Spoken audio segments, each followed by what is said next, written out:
Good afternoon. Okay, so I posted the lecture, as promised, on templates. And so it's on week 9 on CCLE. It's not in that zip file that's on week 1. So this is a new lecture, new material.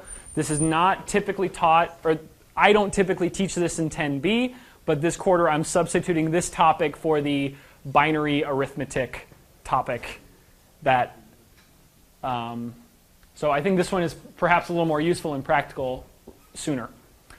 So let's begin. So templates, what are okay, first of all, let's identify a problem that I'm sure we've all had before, right? Which is you want to write a function and you want it to work for different data types. And again, C++ is a strongly typed language. You cannot just say input this and input that and then compare them somehow and then automatically do stuff and it works. You have to be very specific. Each data type has to be completely specified at compile time. The compiler has to know exactly what data type to expect for input, what data type to expect as out or to put as output, etc. So everything is very strongly typed. But if you look at that code, it's the same. It's identical. There is absolutely no difference between this code versus that code versus the code up on the top. The only real subtlety is, okay, with a less than b for the double and the int, you kind of are used to the idea of, well, if you have ints or doubles, you can compare them using the less than operator. And in this one here, you would say, well, you kind of need the fraction class to have an operator less than defined, which is either a const member function or a non-member function which accepts two const fraction references. Okay? But the whole point of operator overloading was that we can write more generic looking code that applies for ints, doubles, or custom fraction types, and the code looks identical. Here's part of the reason why we spent so much time trying to make code look identical. It's because you don't have to rewrite that code each time. Instead, what you can do is use what are called templates. Now, I don't know what other languages implement templates, but this is a really powerful concept, and we're only going to touch on the very sort of basic or minimal aspects of it. Okay? So at its core, we're going to go over some simple applications, but there is a depth and a power here that is there's an entire book written on templates in C++. It's called, I think it's called Meta Template Programming. Okay? So there's a lot you can do. We're just going to scratch the surface. But even the surface is going to actually be quite powerful. So a template is a piece of code that the compiler uses, and this is what's really kind of messed up, to generate more code. So it's kind of like, in a sense, like artificial intelligence in a certain very minimal, very baby sense, okay? You're not actually writing code, you're telling the compiler, and the compiler is actually creating separate functions, one for each of int, double, const fraction reference, okay? So all you're doing is you're saying, okay, well, all of my functions are going to have the exact same format. And what I want you to do, compiler, is I want you, compiler, to, if I try and call this function, my min, using two int inputs, I want you to know how to create the actual function. If I try to call this function using two strings, right? Can you compare two strings like this in this fashion? Yeah. All right, well, if I try to compare two strings, then what I want you to do is replace this less than symbol with the less than operator for two string objects or for fraction objects. Okay? So as long as we have a less than operator defined in a way that works for objects of type const t reference, where t is any data type you like, you can actually have the compiler generate automatically a function of that form. Okay? So let me repeat this. This is actually very important. A template is not, strictly speaking, a function. It is a way to tell the compiler how to generate functions. Okay? It's a conceptual, very important conceptual difference. It's not like a parameter in a function where the compiler just kind of takes the value and uses it. No.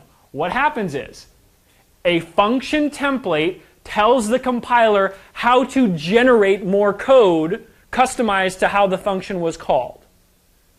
Okay? This all happens during the compile stage. So when you compile your code using templates, the only inefficiency is in the amount of time it takes to compile. Once it's done compiling, there is no runtime trade-off here. It is just as if you had written that function yourself. Okay? So there are two things to keep in mind. This means that templates don't affect runtimes of a program the way that polymorphism does. When you work with polymorphism, you have a vtable. When you try and call a function that's virtual, it has to go through a lookup table while the program is running, and that slows it down. Templates are compile time decisions. So when you hit compile, it may take a few seconds longer to compile your program. But when you're actually running the program, you won't notice any difference. Okay? Secondly, the compiler goes through all of the code and it checks just for which versions it needs to create. So if you have mymin and it could work for unsigned int and unsigned long and unsigned long, well, it doesn't matter. Unless you try and call the function with those data types, it will not create those functions. Okay? So it's only when you try and call the function that it will actually create the code in order to work with it. So like I said, templates are not functions. They only give you the ability to tell the compiler how to generate functions. As a result, there are some subtle differences as to how you do the declare then define, how that works. Okay? So here's the bottom line. You cannot do the usual paradigm of declare a function in an H file and then define it in a .cpp file. It will not work. It will not compile. Okay? Everything now goes in the, .h file. And this is actually a really nice thing because if you create a bunch of libraries of functions or classes, rather than giving someone twice as many files, which might look a little bit cleaner, you give them a single .h file. All they have to do is write number include, myfile.h, and then everything they need to run that code is in that single file. Okay? So while it may seem like it inhibits some of the organizational structure, it actually adds an element of simplicity which is quite advantageous. Okay? So what your book says is that template functions are not really functions. Your book says they are a factory that can be used to produce functions. Okay? So for this reason, well, not really for that reason, but just they always belong in header files, period. You cannot define a template function in a .cpp file. If you try it, you will get an error. Okay, so here's an example. Let's say you have a header file called file.h, and you say, I'm going to just declare and then define in file.cpp. That's how I've always done it. I don't see why template functions are any different. They are different. This will not compile. This will give you an error which says I forget the name of it, but it'll say something like, well, it'll give you an error. Okay? Instead, what you can do is, if you really want to maintain this kind of clean-looking header file with declare then define, you can still declare then define, okay? But you just do everything inside the header file. So maybe the top part of the header file is the declarations, so that way you list all the different functions that you've declared. And then you can, down below, define them and then put in the really kind of, possibly not so pleasant looking commenting style above. Okay? Note a little subtlety here with the oxygen. Rather than writing @param, because it's a template parameter, you do @t param. Okay? So that's just a little subtle difference in commenting style, but that's pretty much the only one I'm going to make you guys use. Okay? So if it's a regular parameter with like a double or an int, you just use that param. If it's a template input argument, you use @tparam. But the key part here is everything is in the header file, and then in main, you know what? I need one little thing different here, which is I need to write number include file.h. And I don't have it, I can only see it on the projector here, which is why it's a little, okay, make that red.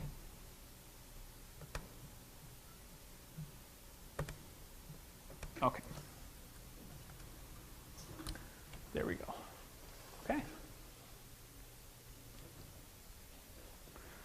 Okay, so you get the idea. Well, let me maybe go to some code. This is going to be a little more difficult. Let me try this one more time. I wanted to get it duplicate.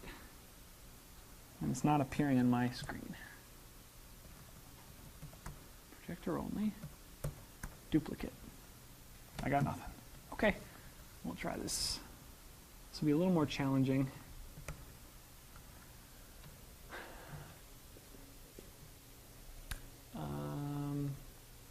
Recent is, that's you guys, pick 10b.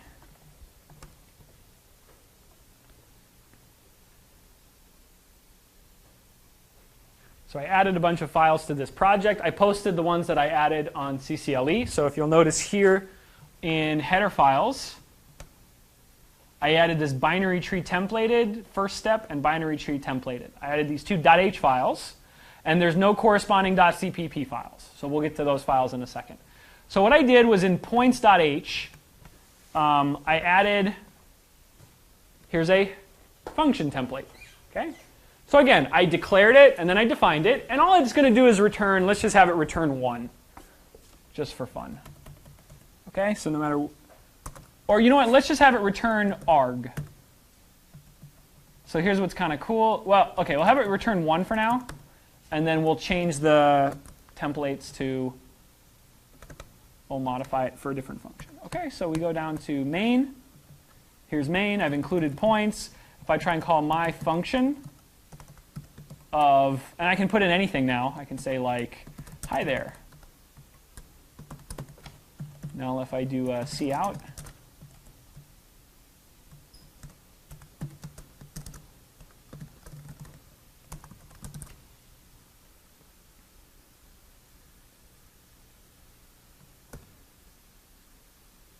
okay, there's my 1. Okay, now let's do something a little bit more different. Let's just do a one that says make a template function called just maybe I don't know, clone. Okay, so let's input a const t reference. Okay, and all we're going to do is return an object of that type. Okay, so we're going to input an object which is not modifiable. But it is going to be the object itself. It's not modifiable. And we're just going to return a copy of it as a new parameter. Okay? So what we're going to do here is we're going to say, okay, well, no matter what that input object is, I'm going to replace the capital C with the lowercase c.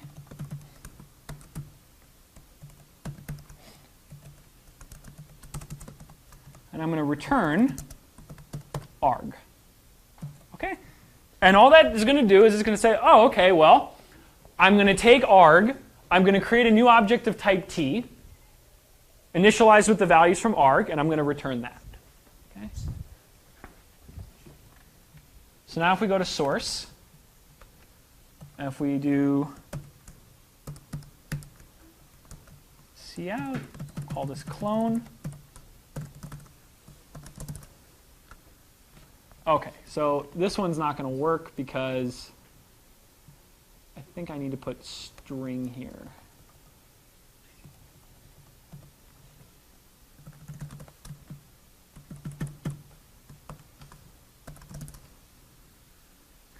Yeah, okay, there's a subtle reason why it works with string there and without. Without a string, that set of quotes is actually a const char pointer. copying that is not, you don't want to work with pointers. There's a reason why the standard library emphasizes more the idea of objects rather than pointers. So here I'm forcing it to be a string data type, like a string object with those characters. And it's going to return a string object as well. Okay. 1, and there's hi there. Okay. I can call clone, for example, on a point2D object. Say 3 minus 5. And then because I already have the ostream, operator less than defined for it, it returns an object of that type, at least a copy of it, and then outputs that. Okay? So templates can do some pretty cool things. And then we can put in multiple template parameters. Okay? So let's say you want to compare an int and a double. If you try to compare an int and a double using the single template t, you have to convert one to the other. It either has to be done automatically, or it will give you an error if it doesn't know what to do. So for example, let's actually try that. So let's go to the mymin function. So let's see what happens if we try and call mymin. We go to main. And again, as long as we're in main, then it's fine. Okay, so let's comment those out. We're done with those.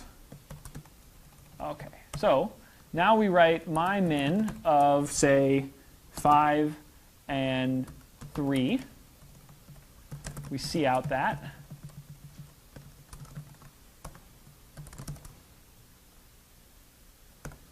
Okay, and it gives us a 3. Now let's see what happens if we try and do a 3. So it auto-detects 5 and 3 are either int or unsigned int, but 5 and the 3, it's going to auto-detect them as the same type until we maybe do something like this.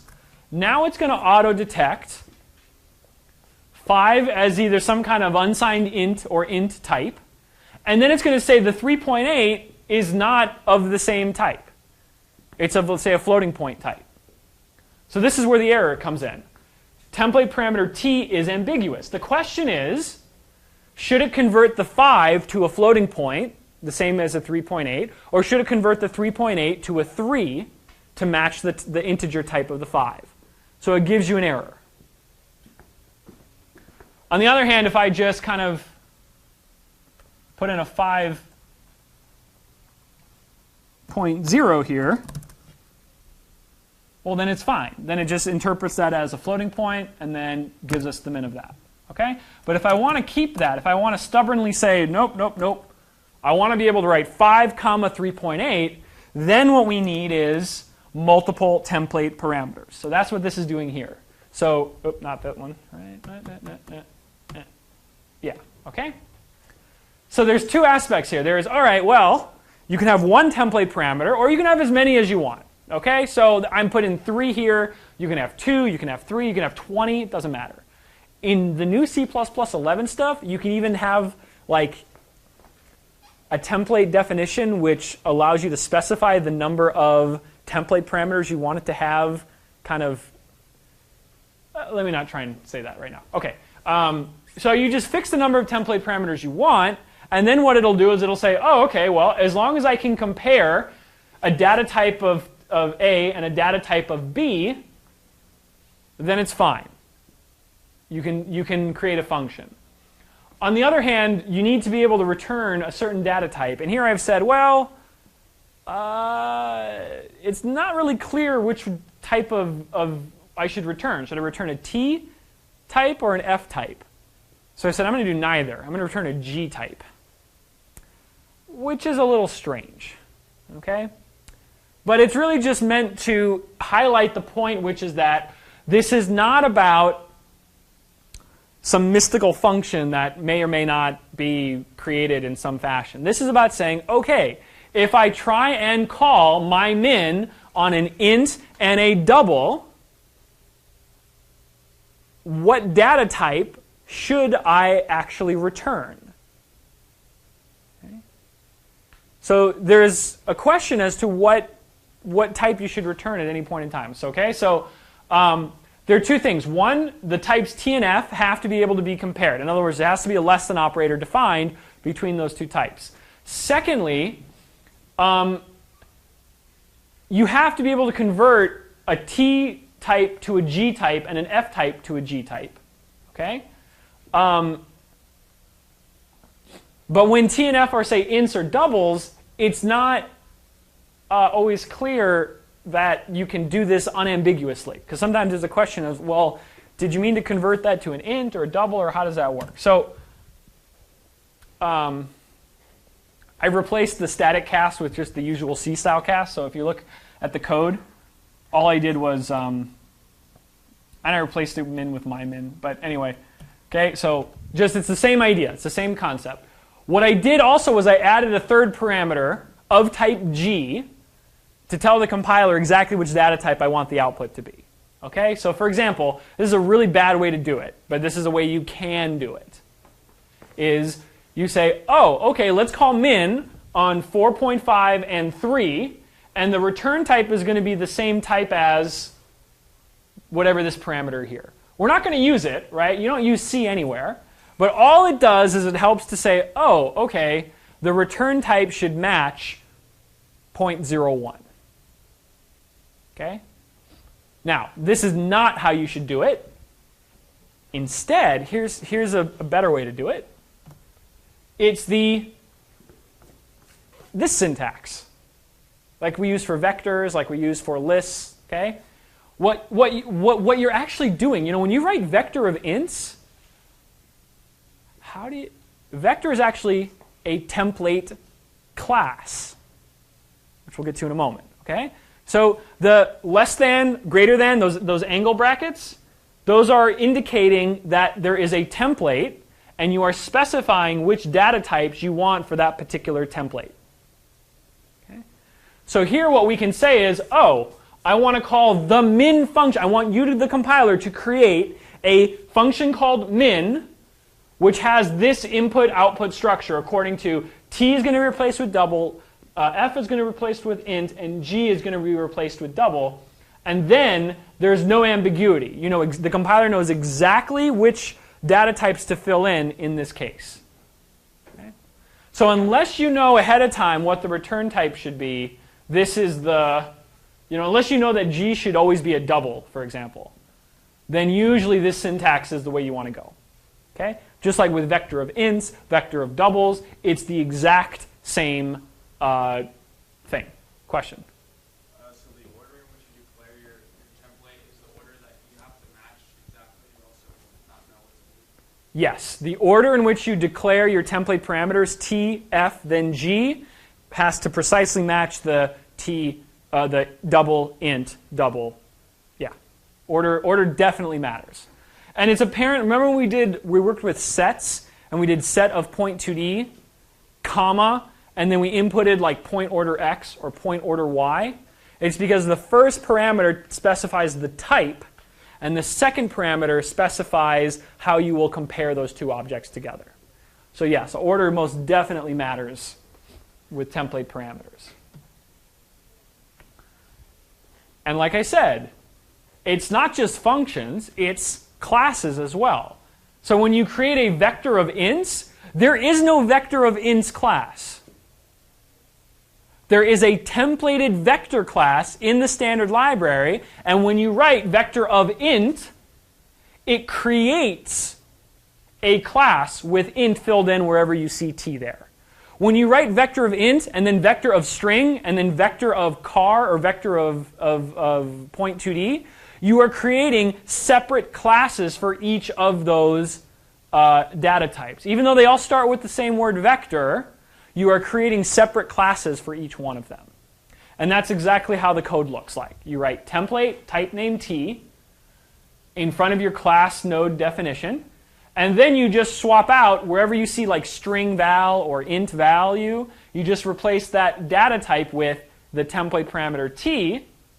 And then now what you end up with is, rather than just having a node class that forces you to work with strings or ints, you created the ability to work with a node class for which any input parameter, any data type can be put in, as long as it satisfies certain conditions. For example, if you need to insert, if you need to compare two elements, you need to have certain operators defined. Okay, but in principle, you can specify whatever type you want, and that's how vectors actually work. Okay, remember this? When we went over the set container, I kind of showed you guys how if you want to create a set of point 2Ds, if you just focus here, a set of point 2Ds without this point order x, what operator do you need defined in order to create a set of point 2Ds? The less than operator, exactly. Okay? Or, as I mentioned before, instead of having the less than operator defined, or in addition to having the less than operator defined, if you wanted them to be inserted and stored under a certain order, I said alternatively you can create a class and you overload the operator, open close parentheses operator, which accepts two const point2d references and returns a bool, depending on whether or not the left-hand side is less than or is to be considered less than the right-hand side. Okay? And then what you do is you input as a template parameter the name of the class, and the set class will create an object of type point order x, and then use the open close parentheses operator in order to do the comparisons. That's what's called setting policy. Okay? So there's the basic idea of, replace t with an int, replace t with a string, replace t with some data type. And then there's the deeper idea of,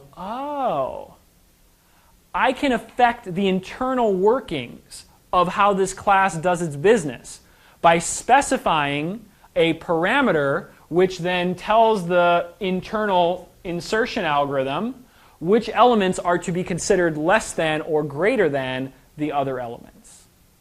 So there you're setting the policy on how the set should organize its elements internally. It's the same idea. You're really just substituting in this class into some element inside of the set class. But how it's being used is in a much broader scope than just the usual substitute in this data type and work with sets of point 2Ds versus sets of ints. And here what you're saying is you're doing the same thing in principle, but the effect it's having is a little bit more noticeable. Maybe not noticeable is the right word, but the effect it's having is inherently different.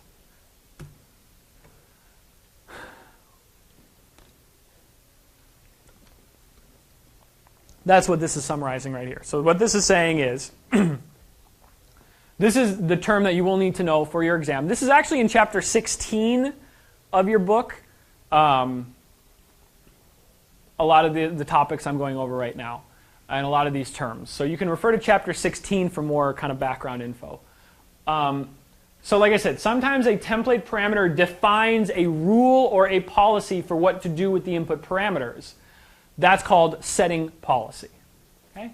And that allows us to make like a point 2D of strings using the built-in less than, or to do strings using a customized way to compare two elements. Excuse me.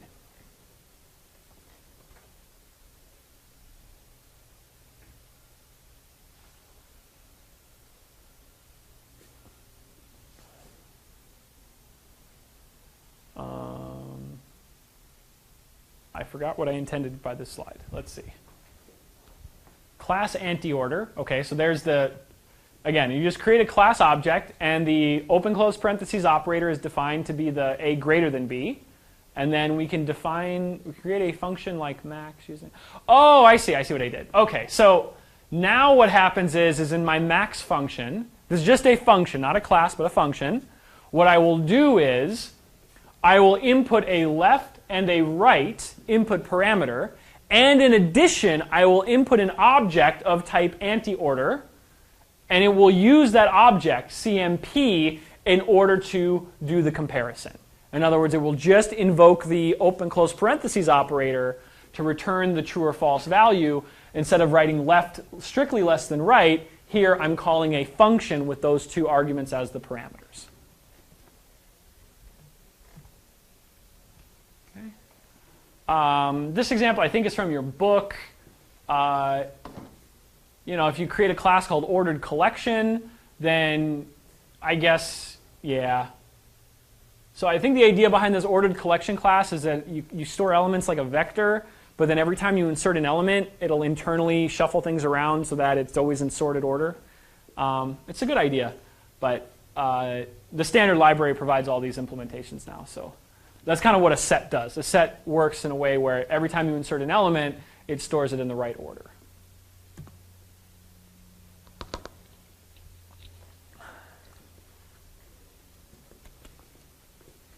Guys, remember this class?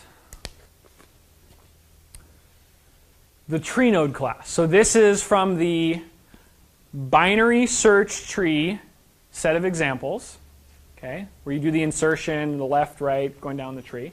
So again, this is the binary search tree example. Now, is there anything special about the string here? Nah, not really. Okay. Let's template that out. Okay. So again, in your homework that you're turning in on Friday, you're making a linked list class. It's going to be very similar to this binary search tree class, but it's, I think, a little bit simpler than this. Okay. And for the first round of the homework, you're creating, I think, a list of, is it ints? Yeah, ints, right? But for your final homework next week, you're going to be creating a templated list class. Okay, so you can just take the ideas I'm talking about right now and apply them to extending the code for your homework 9 going into homework 10. So here's how you would template. Want to say that again? Okay. So let me just go back and forth a couple times so you can kind of get a feel for, there's a couple different elements here. So if you look at string just goes to T. Okay? So you have at the top template type name T. And the string, wherever you see string, it gets replaced by T. Okay? But now, more importantly is, once you put in the template, there is no such thing as the tree node class. There is no class called tree node anymore. There is a tree node of ints. There's a tree node of strings. There's a tree node of whatever template, whatever data type you want, but the idea of the tree node class no longer exists. A tree node class only exists within the context of a template parameter. This is why when you go from non-templated version to templated version, look at the tree node. Every time you see tree node anywhere, it gets replaced with tree node of T. This is not an accident. This is not an extra thing you can do. This is because there is no such thing as a tree node object once you template it. It is specifically comes into existence by type. Okay? Same thing with the binary search tree class. We're not going to just create a binary search tree class. It is going to very specifically be a binary search tree of this data type class. Okay? So commenting is exactly the same for these templated classes as far as we're concerned in this class. But this is also now where comments become very important. Okay? For templated classes, you really should list somewhere which operations have to be defined on that data type in order to effectively use the list. Okay? So like we said, with a set, can you create a set of point2D objects? If there's a less than operator defined. Exactly. So here we should make some kind of note when we create the comment saying, oh, requires the less than and greater than operators for the template parameter to be defined. And actually, we're going to get rid of the need for the greater than operator in a minute. Okay? But based on the code already written, yeah, we say, well, the only way this class is going to work is if whatever data type you input has certain operations already defined on it. But assuming it does, everything should work just like you expect, which is exactly how set is implemented. Here's a cool kind of thing. If you don't have certain operations defined, the compiler error messages are going to be very cryptic and almost not understandable. This is why your homework assignment, homework 10, if you mess it up, the compiler errors are not going to be very helpful. Okay? There is something in the works called concepts. This is one of the things that the creator of C++ really wants in the language. There are certain workarounds you kind of have some, you can kind of put these in a sense, but it would basically, when you're compiling, it would check to see, and it would tell you if your data type didn't satisfy the requirements. You can do something like that already, but it's not really done very nicely right now. But anyway, that's an idea. You will find this. When you start to try and template your list class, you will get very cryptic and really not understandable error messages. And this idea of a concept is designed to combat that and to fix that, so that your error message are more semantically like the template type T, or like template type double, or template type my class does not have the less than operator defined, or something like that. You'll see when you try to do compiling with templates that the error messages are really, really cryptic. So let's see now how we would template our functions accordingly. Okay? So remember this function? It calls insert node on a tree node object by saying, for example, look at the 9. Right? We started by comparing the 9 to the 8. And if the new node was less than the data, we go to the left. And if the new node is greater than the data, we go to the right. And then we ended up putting the 9 in place right there. Okay? Now, how would we template this? Is there anything in this code specific to strings?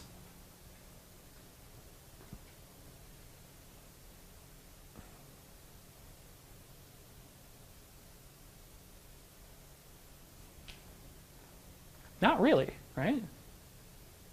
Not really. Except there's one little thing. One very tiny, let's see what it is. Well, two really tiny things.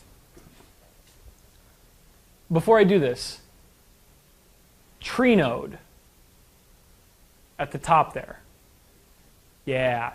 Is there a tree node class if we template this? No, there is no tree node class. There is a tree node of T class defined. There is no tree node class. Once you template, there is no tree node class. There is a tree node of T class. And when you define this function, and again, you can't define this function in a .cpp file, but you can just copy and paste your .cpp file below everything else in your .h file, and everything works just fine. But then you just have to realize that there is no tree node class. But there is the potential for the compiler to want to create a tree node of T insert node function, which accepts not a tree node pointer. There is no tree node class, so there is no tree node pointer. But there is a tree node of T pointer type. That works. Okay? So that's really conceptually the one thing to just kind of repeat over and over in your mind, which is there is no tree node class once you template it. It has to be tied to a data type. Question? So when does like the compiler officially not recognize tree node anymore? Like if you just write template and then less than greater than template T above the class declaration, does that automatically make it a template class, or do you have to use a variable of type template? Like when does it change? So let's say you only wrote the top line template type name T. Does that automatically make it a template class, or do you have to? Yes. So the question is at what point does the tree node class cease to exist as a class with by the words tree node? Do you have to actually use the template T in the code itself? Do you have to do anything? The moment you write template type name T on top of a class, done. Tree node class no longer exists. even if you don't use the t parameter. Now, that's technically speaking. Maybe the compiler will work around it. I don't know. But formally speaking, if you don't use the template parameter, you wouldn't do that anyway. So it's a subtlety, but the point is that as soon as you write template type name t, you are indicating to the compiler that this is not an actual function. This is not an actual class. This is a template for which you can create classes.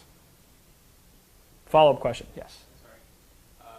So you said that you can't use these like templates, I guess, like in a source. You can only do it once in the H file, not in the source.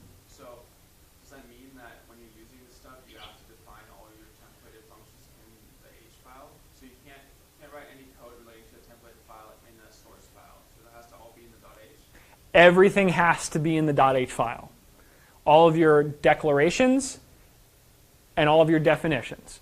Most template functions are defined in the inline style because there's no real, I mean, you can declare up top of the .h file, and then define below still in the .h file, but usually you just combine them and just create one function, definition and declaration together, and then the commenting looks a little ugly. But that's why you can actually separate it. So you can make the top part actually look quite nice, and then the bottom part has all of the stuff in it. Yeah.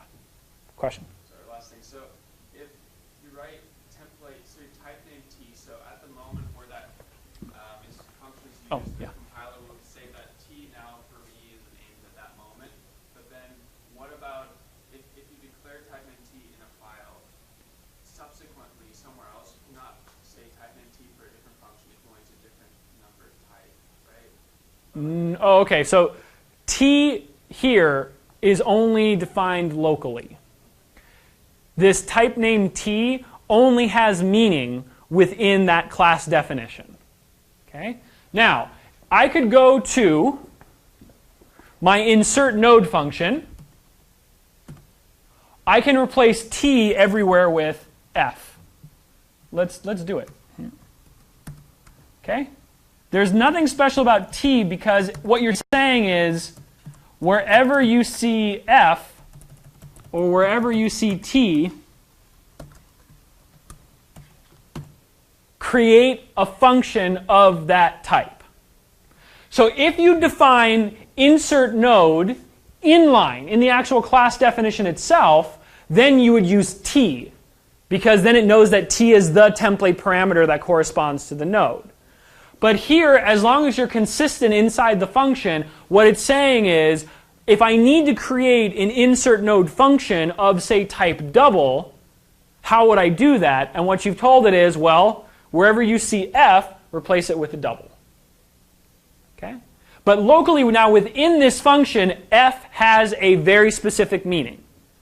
T does not mean anything as long as this is a non-inline declaration. The tree node of f : means that it's not defined inline inside the class. It's defined outside the class. Okay?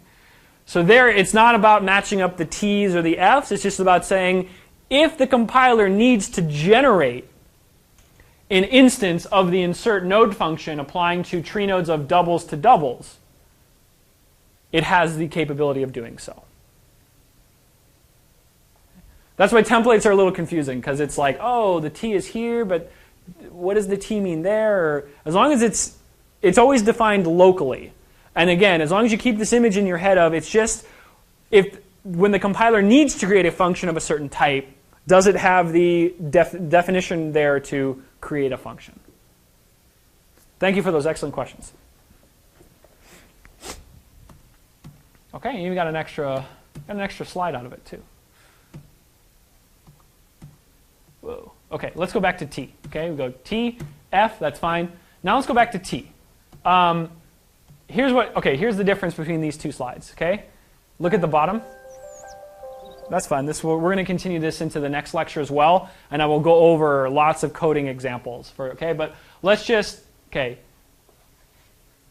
we go. See how I have a less than, and then down below I've got, see, when I do it this way, instead of requiring both a less than and a greater than, Now I only require which operator? Less than. Did I change any code really? Did I really conceptually change anything? No. Exactly. This is the key thing to keep in mind. I'm not doing anything fancy. All I'm doing is I'm facilitating simplicity. Okay? The simplicity is I only want to demand a single less than operator defined for my data types. If I demand too much, I might miss out on opportunities of using data types and have to write way too much code.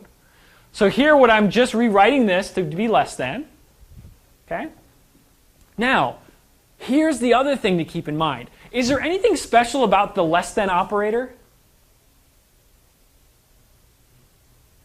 Not really. Okay, in this context, what do I need? What is this less than operator filling the void of? I need a comparison function between two objects of type T.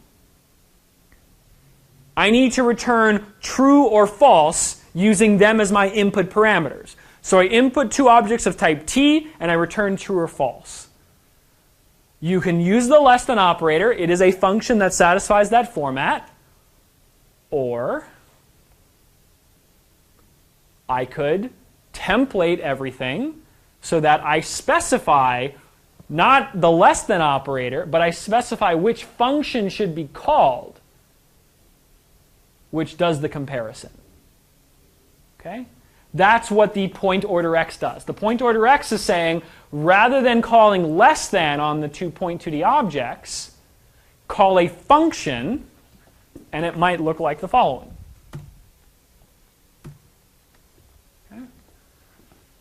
Two template parameters, T and now CMP, and then we assume we're going to have an object of type CMP called isLess in the class definition somewhere. And rather than calling less than, we're going to use the isLess object, which has an operator overloaded, to accept two objects of type T and return true or false.